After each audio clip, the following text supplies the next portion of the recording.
so I've got this kind of a documentary. You know, when Cliff High was on that guy Rex's show, I think Saturday or so, Saturday afternoon, or Sunday, whatever it was. He had mentioned, I watched the Bob Lazar, not Cliff, but the guy Rex. I watched this Bob Lazar documentary, really good. You know, kind of makes you mad that we have this technology. We could be changing the world so much, you know, for the better. And here we are driving these gas guzzling cars and rockets and all this crap, and we're fighting wars over oil. Again, we've got technology that's mind-blowing. And I originally thought, well, maybe he's talking about the old, you know, what they call the Lazar tapes from, like, you know, 1990 or 89, which I have copies of those. I bought it at one point years ago, you know, during my waking up studying process. As I like to say, you just, you know, when you're hit with that red pill, you just kind of go all over the place. I want to know about everything, and what was I lied to about? Doesn't matter if it was, you know, terror attacks or, you know, going to the moon or, you know, whatever. Just all the above, everything. And anyway, so there's a new documentary. You know, Bob Lazar 30 years later, you know, kind of a thing. I can't think of the name of it off the top of my head, but I went ahead and watched it. And it's newer. I think they completed it. They may have filmed the whole thing in 2018. I don't know, but they completed it, I believe, here in 2018. And it's now available. It's been available since November something.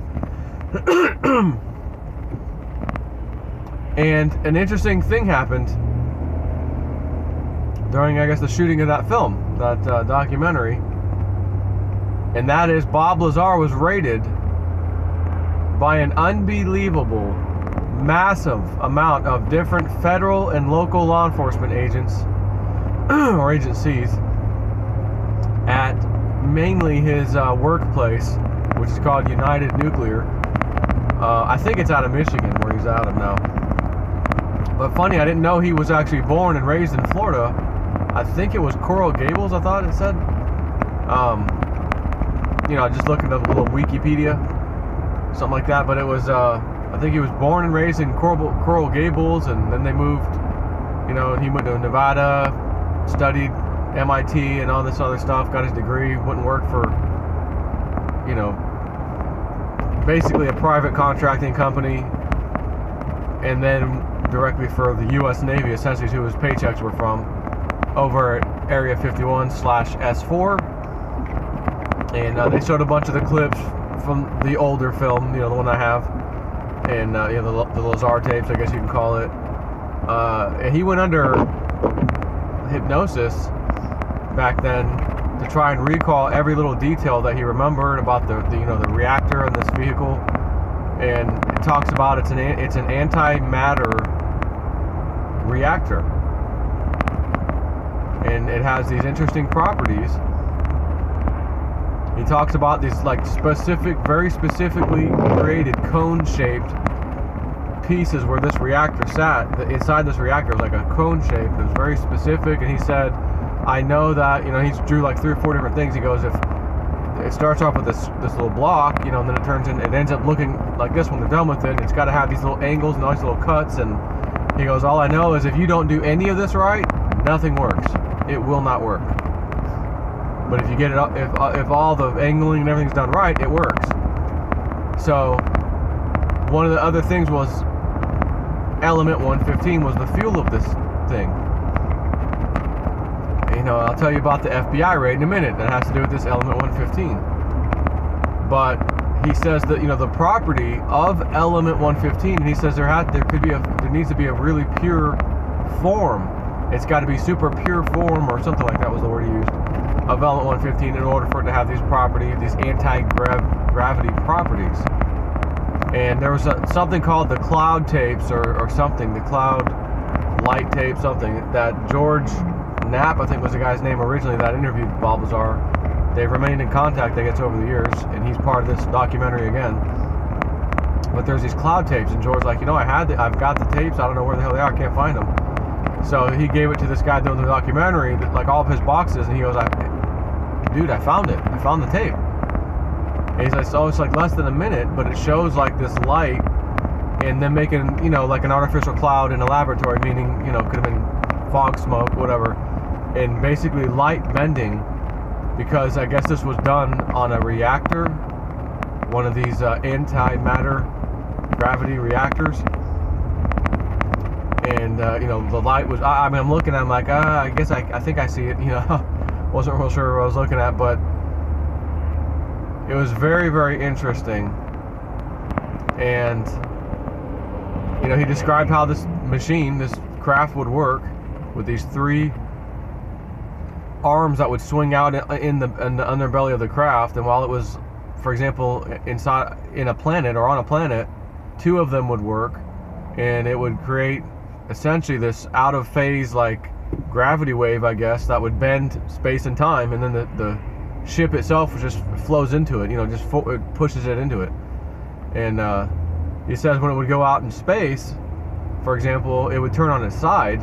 All 3 of these things, which again, some of this is already in the original tapes, because I remember this, you know, but he talked about it again, where these 3 things would focus, for example, on a gravity source like a planet, and then basically, okay, go to it, you know, and this thing would get there beyond, you know, light speed, beyond everything, because you're basically bending time and space, you know. So like speed of light, it doesn't matter anymore with that. But anyway, so they start showing some text messages from the guy that's creating the documentary kind of early on, and it's Bob Lazar. Hey, the feds are here, I'm being raided right now. You know, he's like, I'm outside, or I'm somewhere, you know, where they had him. I mean, they didn't like detain him like that, like, you know, he got in trouble. So I'm like, why the hell did they raid this guy? It's been, you know, 30 years since he's had anything to do with any of that stuff, you know, like he should be fine, you know, why are they messing with him now? So as I'm watching this documentary, you know, continue on, I kind of see why. And this is something I don't recall from the other tapes, but it could have been in there. It's been so long since I've watched them. I'm talking VHS tapes, by the way. I probably should put those things in. I've got one of those VHS players, and then just record it back into my PC or something to save it as a digital copy. It's just interesting stuff from a long time ago. Still super advanced for today, because we don't even know about this technology, regular humans.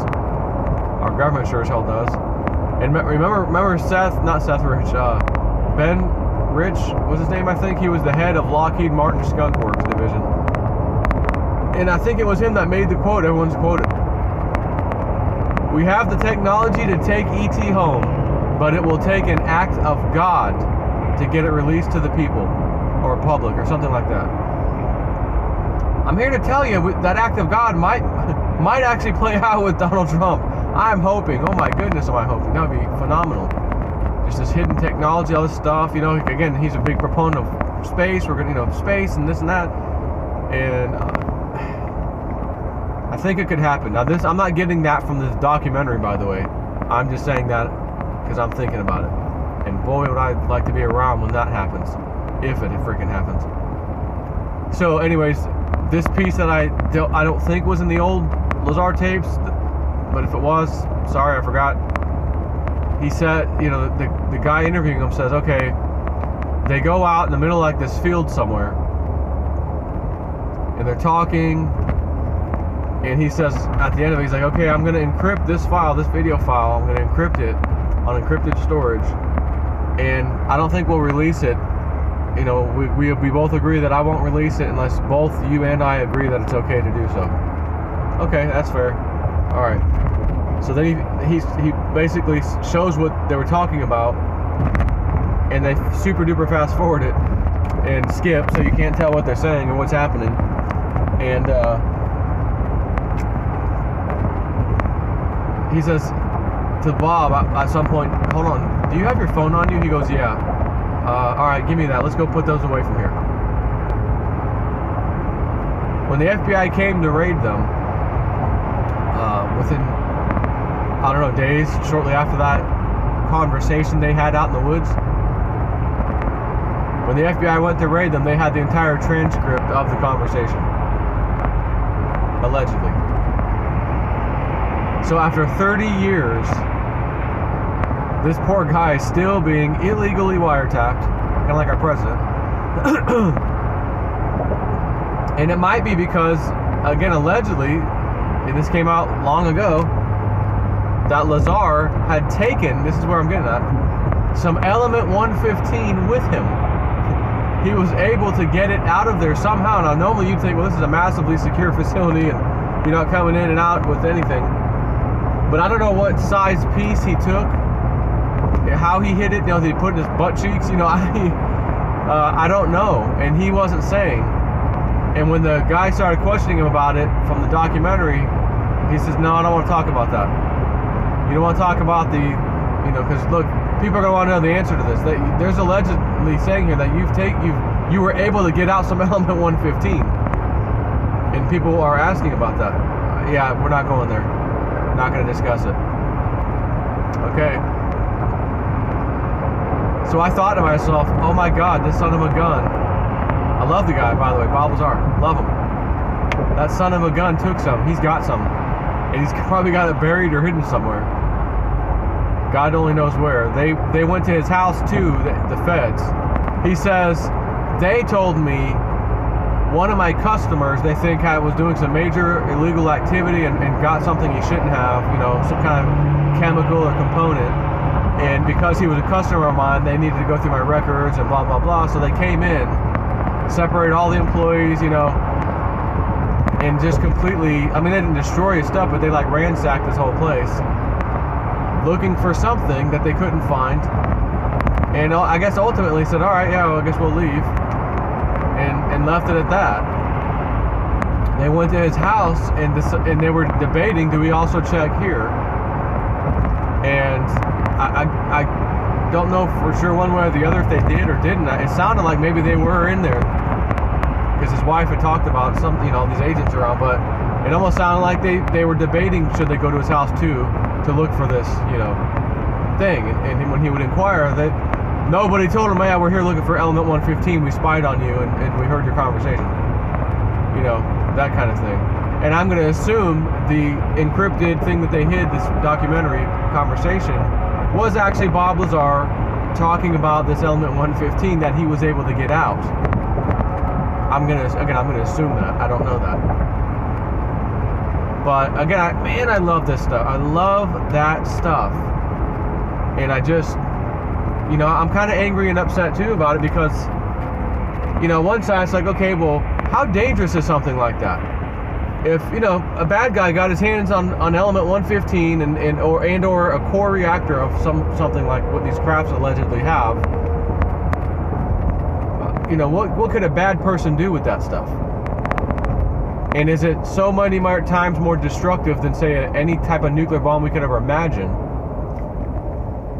Is that, you know, the one and only reason, okay, you can't have it, we'll never know about it, you know, rest of us on planet Earth, well, screw us, it's too dangerous and that's it. You know, I mean, that's what the government's always going to tell you, regardless. But Bob says, you know, this is like, he's like, I feel like it's a crime against, you know, humanity, against the U.S. citizens, and honestly against science. I mean, we've got something here that, you know, it didn't come from here. You know, he described the seats on the craft, which again, I've seen that already in all the older videos. He described it. He's like, you know, I say this isn't from here, I don't mean it from another planet, from another system, another star system. He says, and I say that because, I mean, when you're inside this thing looking around, and I had access to all the levels except for the topmost level, he says, I mean, you kind of come to the conclusion, either this thing was built for kids, or somebody that's very, very small. Some you know, entity or whatever that's very, very small. And I don't think we're building these things for kids, you know, and then he's right. I would strongly agree. He's like, so that's another thing, science, and you know, there's another living, breathing, you know, humanoid, potentially. He's real reluctant to use that word alien, you know. And you know, that we're not allowed to tell them about it. It changes everything, you know. We've got, you know, star brothers and sisters out there that we're not allowed to know about. He's like, it's just wrong. So he said his biggest thing was if he dies, his legacy, what would it bring? Like, hopefully it brings change to this, and because people have a right to know, we have a need to know, and that's it. So I don't know the name of it, but I recommend you just search for Bob Lazar documentary 2018. It'll come up. You can watch it on Vimeo. Very, very neat. I think you will not be disappointed if you watch it. Take care.